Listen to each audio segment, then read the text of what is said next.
Hey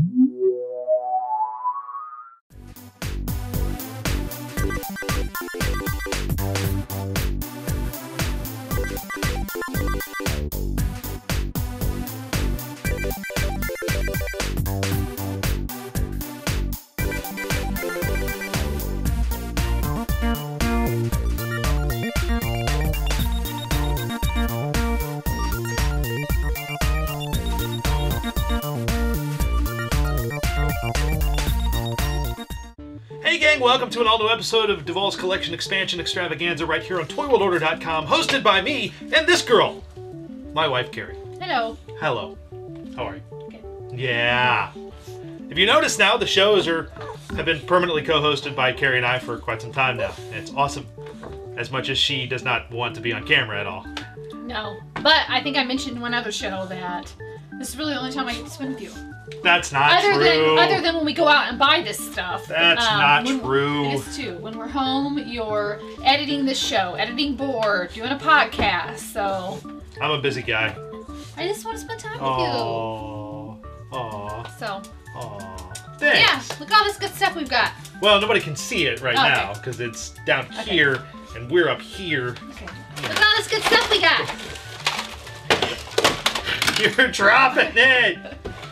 We did find some really cool stuff this time around. You want to start out with your stuffed animals, your little Disney stuffed animals? Okay. We got this one here. We just bought this, well, when they see this, it'll be months away, but right. Yesterday. And got him in an antique store. And the neat thing is that he is filled with chopped nuts. Yeah, they're like ground up walnuts. Yeah, and you can tell that it's not beanies. Yeah, it's not stuffing. Yeah. So we got home and really we did some research online to see because it didn't say what year, what company, and what we figured out it was a Knickerbocker. It's a Knickerbocker. It's a Knickerbocker Donald from the 50s. And actually this blue, that's, well, if you can call it blue, that his shirt and hat are. It's supposed to be dark. It's actually supposed to be. You can see little hints of it from behind. Somebody stuck him in a window probably, or he was in a car for a long time, and it just faded the blue, which kind of sucks. He's still cute though. Yeah, he's still pretty adorable. I just thought he was cute, and we don't see many. You don't see a whole lot of Knickerbocker stuffed animals from the 50s that often when we're out and about in the wild. So and this was only $3.50. Yeah, he was only. I mean, he was affordable. The ones we saw on eBay were like. Yeah, I think the cheapest one was selling for $11, which not super expensive, but way more than what we paid. Yeah. So. But he is pretty cute, and I'd never seen a Donald like this from Knickerbocker, or one for that fact, which I know it was kind of a lot of stuffed animals were stuffed in the 40s and 50s with walnuts instead of stuffing. I didn't know. Yeah. I guess it makes sense. Might have had something to do with the war at the time. I don't know. Who knows? I'm guessing here. Yeah. I don't know enough about that kind of history, so. But he is really cute, though. Really cute little Donald. That's my Donald. Speaking of Knickerbocker, this one is also Knickerbocker. Yes, that one is. That one is a Mickey from, I think, the 60s or 70s. If I'm 1976. Mm-hmm. Year before I was born. And we got him, I think, at an auction with like 10 or 11 other stuffed animals. He was in it was just a big stack of stuffed animals, and Carrie, if you listen to Married to the Collection, we talked about it. Carrie bid on it thinking she was only bidding on one animal. She won the thing for $2.50. The whole entire lot for $2.50. Well, there was like 12. Yeah, she told me, go pick one out, and the auctioneer said, no, honey, you won them all for $2.50. And she's like, oh. And I was like, well, it makes my job easier. I was even more happy, yeah. Makes my life easy. Yeah, and he was one of them. Yeah. So. Little Knickerbocker Mickey. He's a little dirty. We haven't had time to clean him up. His eyes got a little, I just like the really old. Stuffed animals. Yeah. Yeah. So. They're pretty adorable. They are pretty cute. And then this Pooh. That's a Pooh. And he's from Sears. He is a Sears Winnie the Pooh. Probably around the late 70s, early 80s when they were doing a large merchandising push with Disney at Sears. That was about the time the Magic, the Town Square playset came out. Which we own. 2 of. I want 3 of them. But this was probably along the lines back when Sears had a huge toy department and a lot of Disney stuff. And he's pretty cute for a little stuffed Winnie the Pooh. Yeah. He's pretty adorable. But again, like Carrie said, that's something that she usually gravitates towards. That and, of course, Happy Meal toys is stuffed animals. We always dig through boxes of stuffed animals to see what the heck is hiding down in there. Because a lot of times you see crane figures and stuff, but you start digging and you're like, oh, well, here's Captain Crunch from the 70s. Or here's a Knickerbocker Mickey from the 70s. You know, it's like, they're in here for $1. So I'm going to buy them. Again, the problem with stuffed animals is there's no good way to really display them on shelves, if in anyone bookcases. has any good ideas. Because right now, all of ours are in a box. Well, several boxes in the laundry room. Which makes me sad. And we tried, before we came to this... I try not to buy so many, but... Well, before we came to this humble abode, our old house, I had tried to display... Carrie's got a huge collection of stuffed monkeys. And I tried to display them in... like nets and stuffed animal nets. Yeah, like in corners of the room. That didn't work good at all. It looked horrible. It never was displayable. Well, you could never see the ones behind, the ones in the front. It's a mess. So, yeah. We'll have to figure something out. Because I try not to buy them because I know we don't have anywhere to put them. But they're so cute. They are pretty adorable. I can't help it. And they're little. I mean, I buy little ones. Yeah, they're pretty cute. I'm the one that buys the big ones. Like Care Bears, Strawberry Shortcake, or Rainbow Bright, I should say. Moving on to some action figures before we get to those. This was at the same auction we got the Mickey Mouse stuff, the Knickerbocker, but he was in a box. We had bought a huge box of Happy Meal toys. Huge box of them. And in there was this lone New Adventures Flog. Just chilling. Is he missing a hat or something? He's missing his accessories. He had a helmet, he had a weapon. A helmet, I called it a hat. A hat. He's still in pretty good condition, though, and, you know, anytime I see a loose New Adventures figure, even without the weapons of the armor, I'm going to buy them, because the New Adventures stuff is getting, I think, harder and harder to find than the actual vintage Masters figures. And the New Adventures stuff always seems to pull a larger amount of money per figure at times than a lot of their stuff, but he does this rah, rah, rah, rah, rah, rah. So... I always liked the New Adventures figures. I always thought they were a lot of fun. So a lot of people don't like them. A lot of people hate the show. A lot of people hate the figures. I love the design of these figures, and they're really cool vintage figures. So. Yeah, and I put him up here because I thought he went with these. Oh, yes. Well, oops. The other figures I've got here are actually Kenner Real Ghostbusters figures. Oops. Oops. I thought he was the Ghostbuster. Look at his face. This one is the I want to say they're Fright Features. Egon, and his gun actually came courtesy of my good friend Brent Scrano in his store, his Blue Jay store. And as you can see, Egon just, when you squeeze his arm, his head pops up and his tie flies up. This one figure is hard to find without a broken tie, because this piece of tie here is literally just a flimsy piece of plastic. Yeah, it looks like it could fall off any second. Yeah, it's just a flimsy piece of plastic. How about you not do that too many times? No, it's fine. He's fine. It's if you put pressure on the tie, it'll snap off. So trying to find an Egon that, one, is all white, because he's still white, his uniform, and two, to find one without a broken tie is kind of a chore.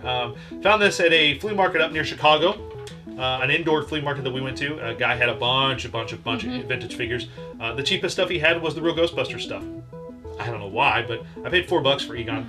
And it's one more vintage Kenner Real Ghostbusters figure to go with my now complete firehouse and the growing collection of vintage Ghostbusters figures. So, very happy to find that. But continuing on with the Ghostbusters stuff, just recently I took Carrie with myself. I was going to say myself and said with me. Grumpy Dave. And Grumpy Dave, Dave Draper, our good buddy. We journeyed to, we've talked about it many times on the show, Fred's. And we journeyed out there with some goals in mind. We knew I had to get some replacement figures for a couple of the Kenner Robin Hood Prince of Thieves figures we've showed before that the cards were kind of bent. I think we talked about it on the show. I went out and got the replacements for those and a couple of the other ones I could open.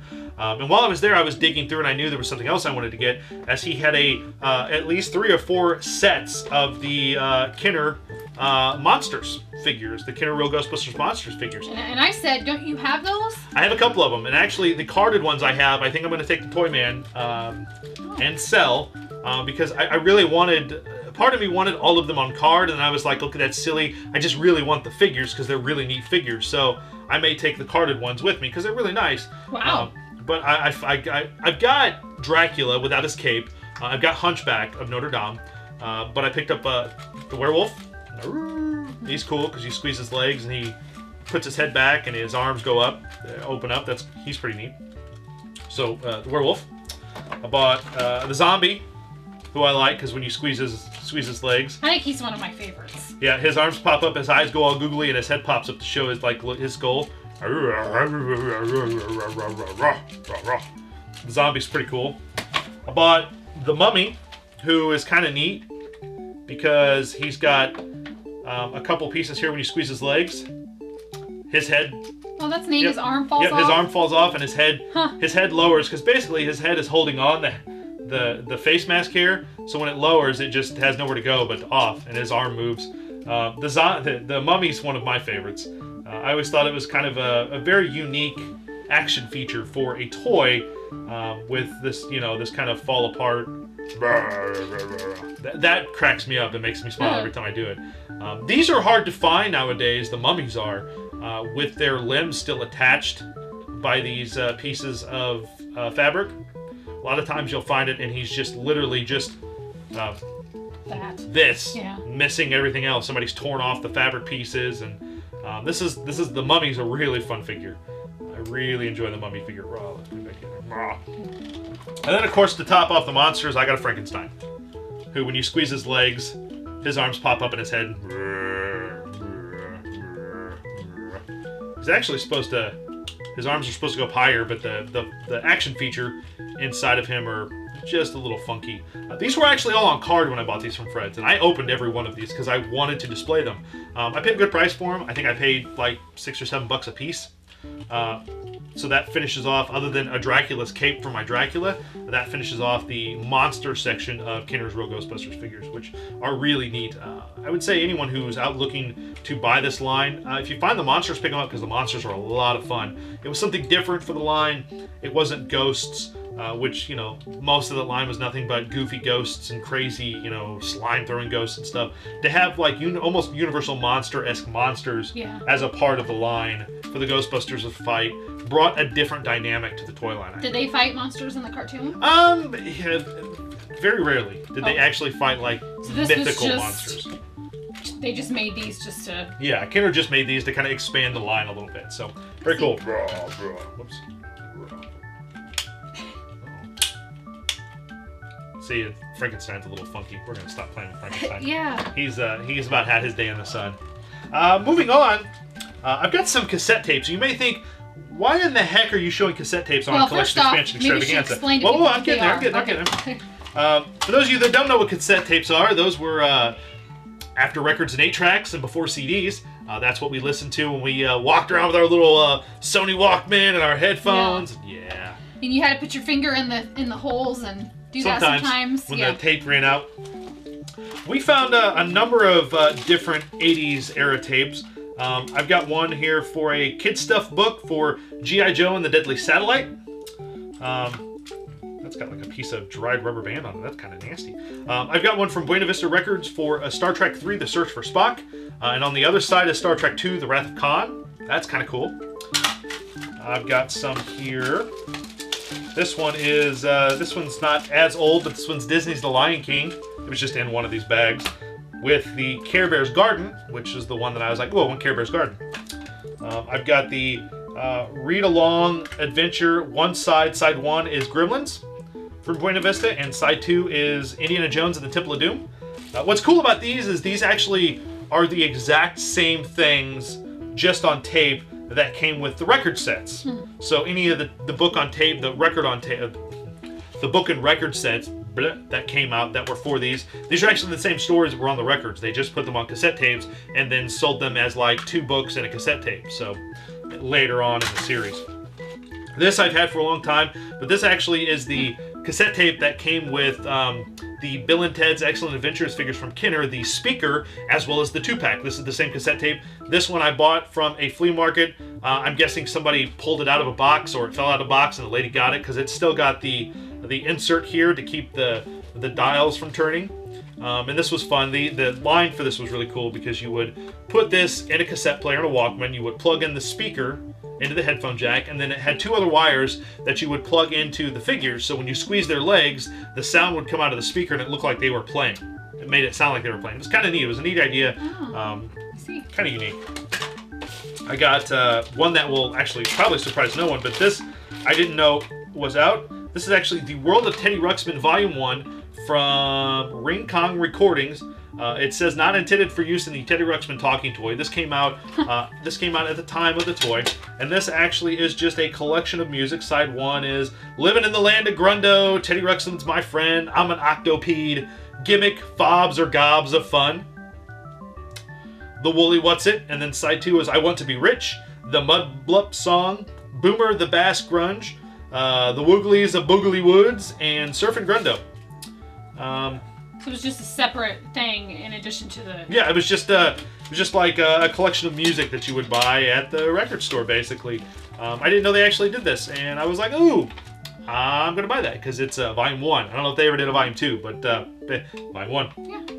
And then to top it off was something I found really cool, that you really don't see a whole lot of unless you buy these mint in box, was I've got a couple of the cassette tapes from Jim and the Holograms that came with the dolls. This one came with Aja. This was just the Jim instrumental and Jim's theme, "Live a Dream," "She's Got the Power," the 3 songs on that one. There's like hardened rubber bands on all these. Nasty.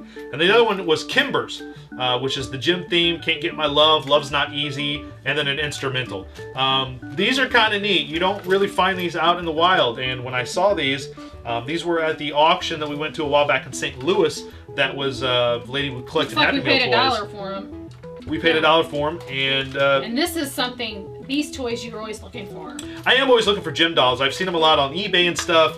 They're kind of hard to find. That's not something we've ever come across at a yard sale. Yeah, well, I found a Jim doll that was in a different dress that doesn't work because her earrings are supposed to light up, and she doesn't work anymore. We always, every time we see like a basket of Barbies or something, we usually dig through it real fast. Dig through them because you never know. And you can tell Jim dolls from Barbie dolls pretty darn easily. So, never see Jim dolls out in the wild. I see them at toy shows a lot, but never out in the wild, which is kind of crappy, kind of sad. We'll just throw that over there. But cassette tapes, again, not something I don't think we've ever really shown on the show, but these are unique just because they're a lot of 80s properties. So, very cool stuff. Let's move on. You know, we've shown a lot of Colorforms sets in the past on the show. They've kind of, we pick them up. I don't hunt them out. We pick them up when I find them for a good price, and they're complete. And if they're complete, and or if they're missing like a little tiny piece that's not a main character, I'll pick it up. This actually came from Fred's. This was the Dukes of Hazzard playset, Colorform set, which is kind of neat. And of course, the pieces are still all on the little Colorform things there. So you've got all the cars and the characters. The playboard there is still in nice condition. These are what I like to. I like to find Colorforms like this because this is awesome when you find them still on the pieces. Because you see Colorform sets out in the wild and they're always missing. They're always missing this part because this was the part that they were shipped on. So they don't make this anymore. Why do they not? They do make Colorforms. It's a different color. It's a different company. Oh, okay. Same idea. They don't do as many. More advanced. They don't do. It's kind of same idea. Okay. They don't do as many licensed products as they used to. Okay. But I love finding Colorforms like this because this is how it looked when you would have originally opened it. I think the only thing that was missing was there's like usually a little play sheet in there that gives you some creation ideas, so how to arrange your Colorforms. But I love finding Colorform sets like this. This is what makes me happy when I find them in the wild, and they're pretty darn complete. I think I paid $1 for this at Fred's, and that's mostly because Fred cuts me a good deal on the stuff because he's trying to get out of it. But I think I paid $1 for Dukes of Hazzard, and I was like, I'm not a big Dukes of Hazzard fan, but it's Colorforms. And that's a little bit before. This is the 80s. This is like, is it 80s? Oh, yeah. Dukes of Hazzard? Yeah, Dukes of Hazzard was like 80s. No. Okay. Oh, no. Dukes of Hazzard was 81. Was it? Okay. Well, so close. Close. Early 80s. Yeah, okay. early 80s. So, very cool stuff. Let's move on. I got a couple magazines I want to show you.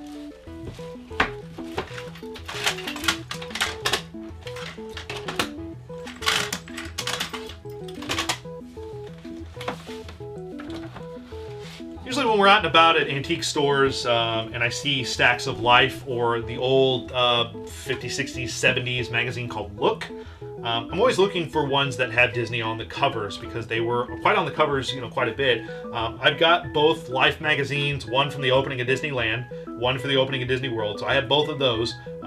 And always looking. There's a Look magazine from the 70s that had Mickey Mouse for the opening at Disney World that I'm always looking for, and I've never found out in the wild, and I really want that one. But we went to Volo, Illinois recently, and we found a whole booth full of nothing but Disney stuff. It was like, actually it wasn't just a booth, it was like 7 booths all connected. Yeah, and she was a Disneyana member, she was a collector, she was a dealer, she was a D23 member. She just had, I couldn't tell you how many decades of Disney stuff that she was selling. It was ridiculous. It was awesome. Yeah, it was very cool. We dug through it. But digging through the magazines, I found This Life from November 1978 that has Mickey Mouse on it.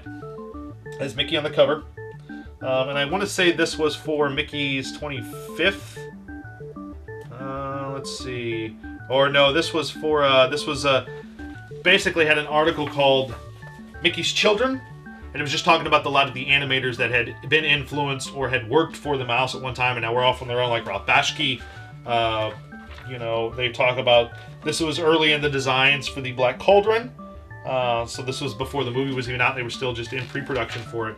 I love these old Life magazines. 1, because they're very cool.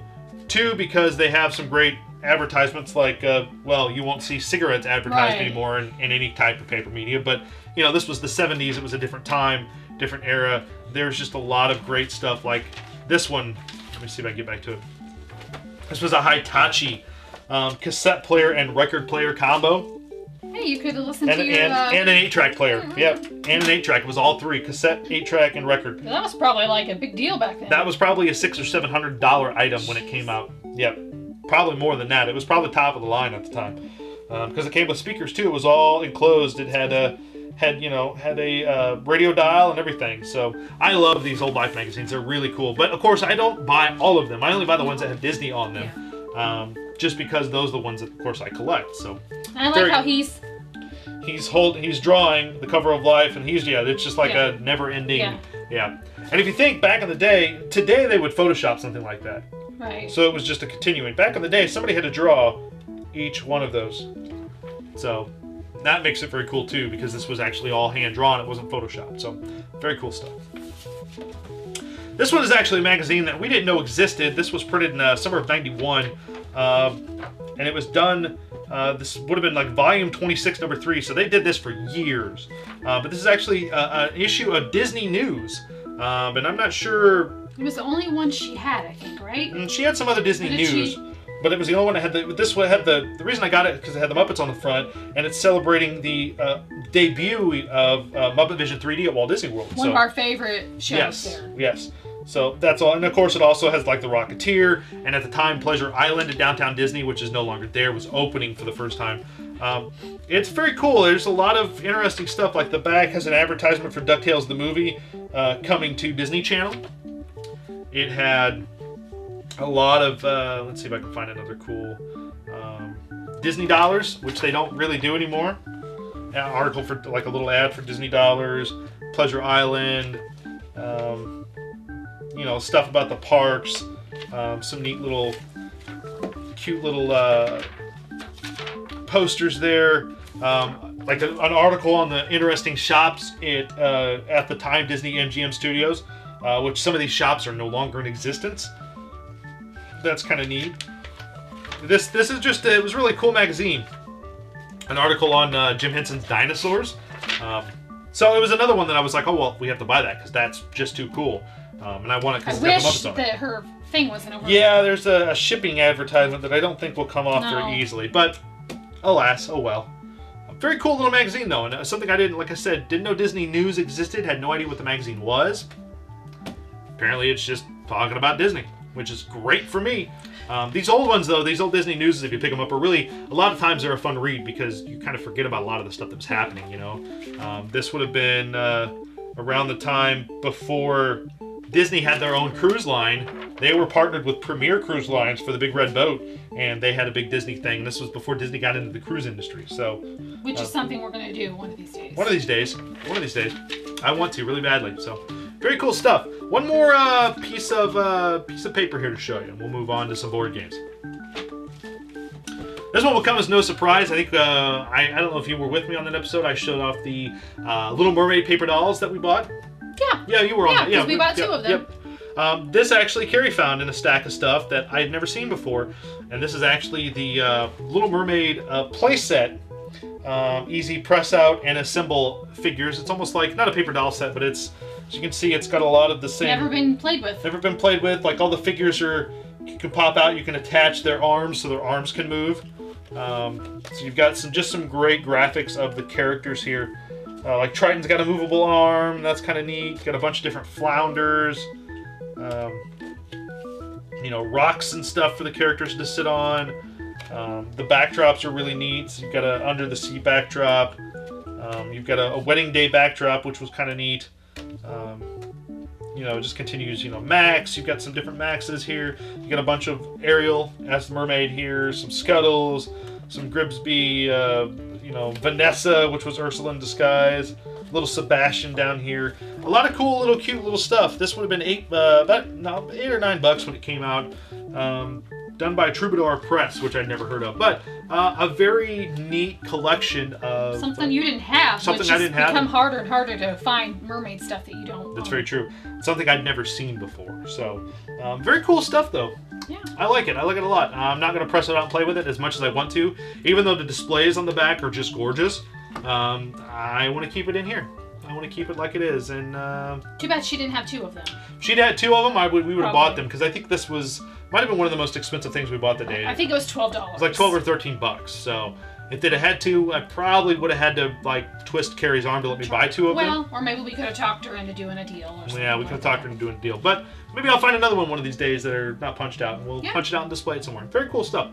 Let's finish up with a couple. Actually, we're gonna do 3 board games this time because a couple of them are pretty easy. So let's finish up with some board games, and we'll wrap this episode up.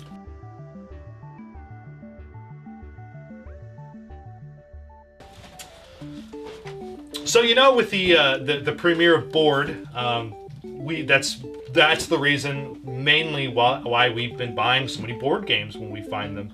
Well, one, we like to collect them. I like to collect them. 2, this board has been planned for, we've been working on it for 2 years, which is why we've been building up this collection of board games, classic and otherwise, just to have enough material. And we're really careful about not spending a lot of money on board games. No.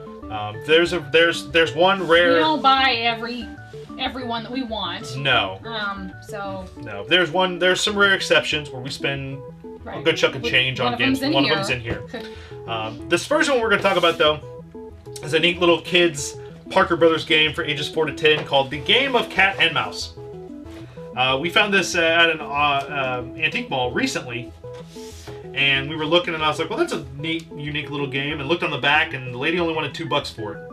Yeah. And so we looked inside and counted it to see if all the pieces were there, and of course you've got the playing board for this is kind of fun because you've got your little mouse characters, your little mouse figures, and they start here, and then when you roll the dice, you have to move,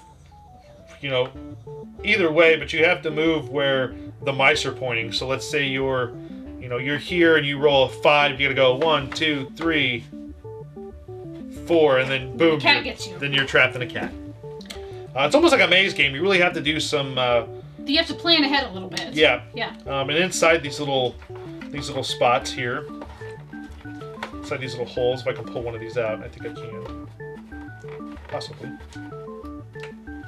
Maybe not. But there's, I don't know if we can see inside this hole. There's a cat inside each of these holes, and when your mice fall in the cat, you lose that mouse and you can't regain it. The last person to have a mouse left on the board is the winner. Right. Very simple, very cute little game. It's from 1964. Yeah, 64. So, and of course, one of the older games that we have, I think. Oh, I think the oldest game we have is probably the Beverly Hillbillies game. Okay. Or Silly Safari. Close. Okay. Silly Safari is kind of old. Silly Safari is in the 50s, I think, late 50s. But very cool though. It's just a cute little kids game that we were surprised it was only $2. It's only $2. A lot of times you'll see a game like this that's complete and this old, and they want $15-20 for it. So the Still game in good shape. It's just taped a little bit. Yeah, it's got some tape on the sides, but still in great shape. So the box art's really good, and again, why for $2? Heck, why would you? Why would you just leave it there? It's coming home. It'll be an episode of board, and that'll be a fun episode. They will lose. You'll probably lose. I might win this one. We have a lot of experience with cats, so maybe you'll... I have some experience with mice, too. Yeah. I might win. Might beat that evil Pixel Dan. Next one we have for you is actually one Carrie picked out at the antique mall, and this one's kind of cute. It's the Mickey Mouse Club game in Disneyland. I love the front of the box. It's just some great classic Mickey artwork. The box is in pretty decent shape. I had to tape some of the corners here because it was coming across. This was from 1955. Oh wow, so it's older than that other one. Yeah, I didn't realize that. Yeah, this one's from 55. Wow. The games in the 50s, I love a lot of the board games because a lot of the ones actually had boards. This one actually is printed, but 9 times out of 10 you'll get a board and it'll have the label of the actual box glued to the top of the board. This one actually is all printed. It was done by Whitman, and Whitman actually printed both sides of it here. And then opening the board up, it's just very cute. It's had a little wear and tear here because of the way it's folded, although I think that's the way it's supposed to be set up. But kind of a big board. It's a big board. It's basically plays like Candyland, pretty much. Yeah. You start on one track and you try to get to the finish. It says, go back 3 spaces or whatever. It's not too difficult. I mean, no, not at all. And it's pretty, it's a pretty adorable game for what it is. I don't think there was anything under here. No. And then you've got, the original instruction, big old cardboard instruction piece was here.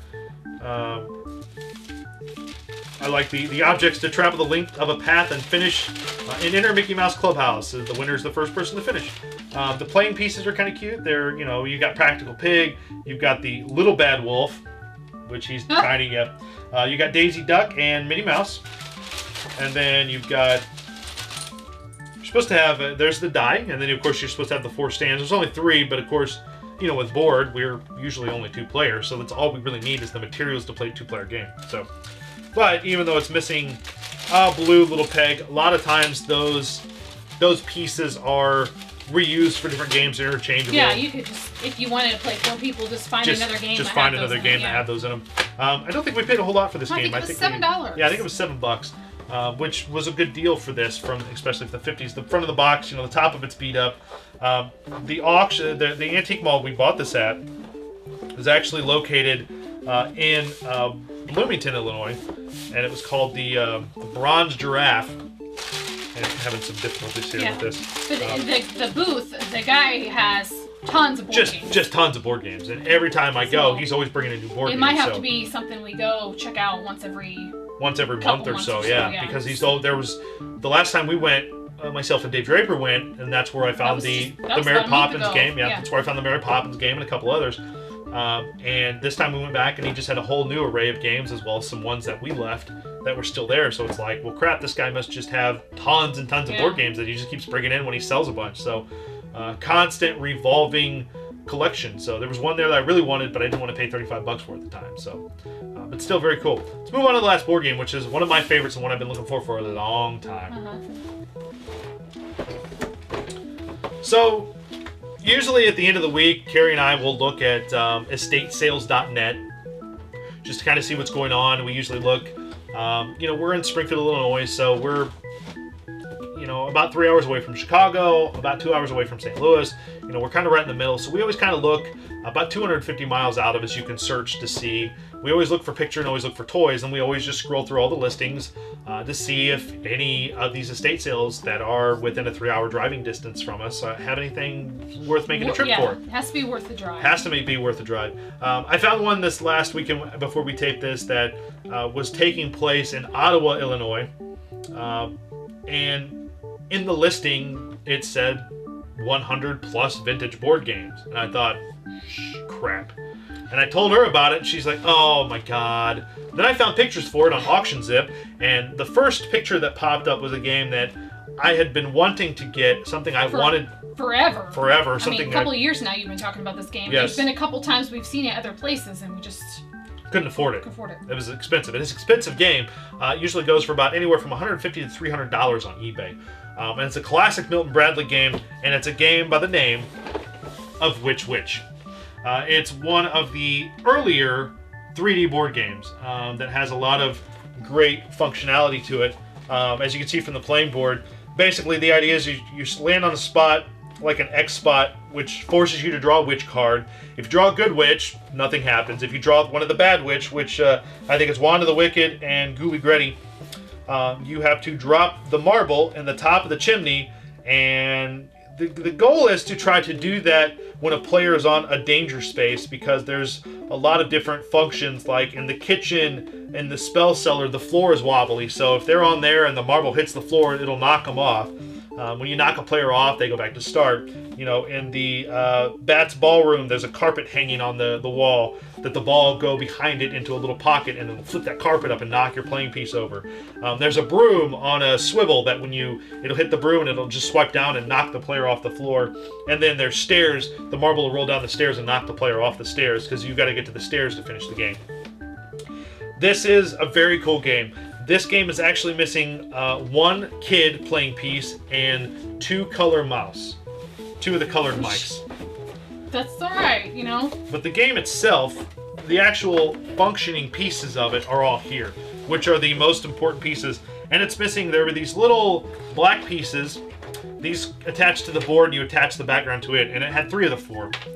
But the kid pieces here, you know, you had, actually, no, I think all 4 of the kids are here. No, I apologize, all 4 kids are here.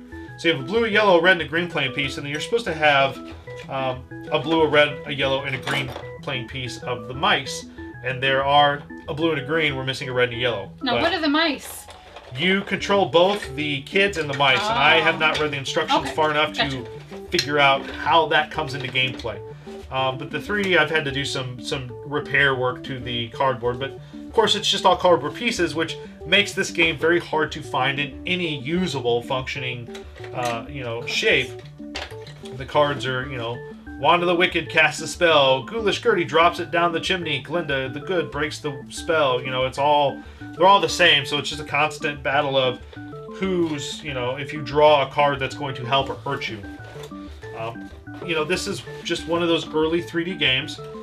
I want to say it's it's 1970, so it's not one of the earliest, but it's one of those early games that has become very difficult to find. Yeah, why is that? Why is this so expensive?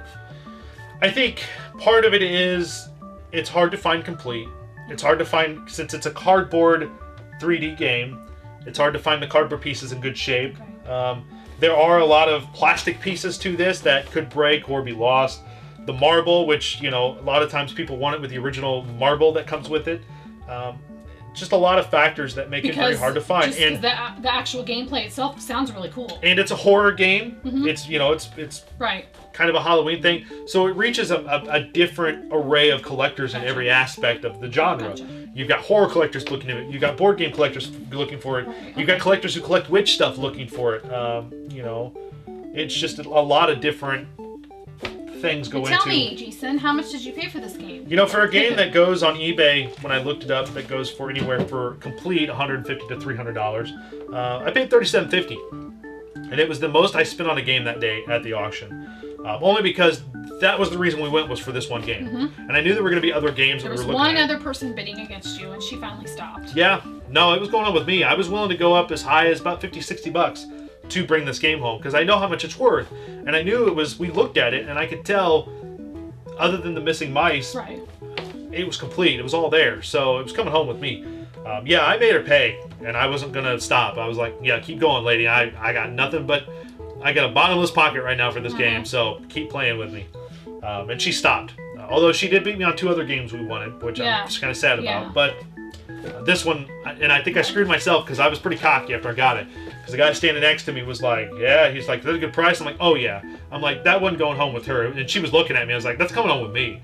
And she was not happy with me. So... and then she bid against you on the other games you won. Yeah, and I made her pay. Yeah. Oh yeah, I bid up, and I was like, keep going, lady. And the thing is, like, you could tell she knew what this was. Oh, she knew what the other games were, so I kind of had a little bit of respect for her, because she knew what she was going after. She knew what they were and what they were worth. So, but oh well. That's all right. We got this. I got the one that I really wanted. That was all that mattered. And you got a couple other ones there, which we'll show. We'll show eventually, yeah. Well, there you go, gang. That brings us to the end of this episode of the Balls Collection Expansion Extravaganza.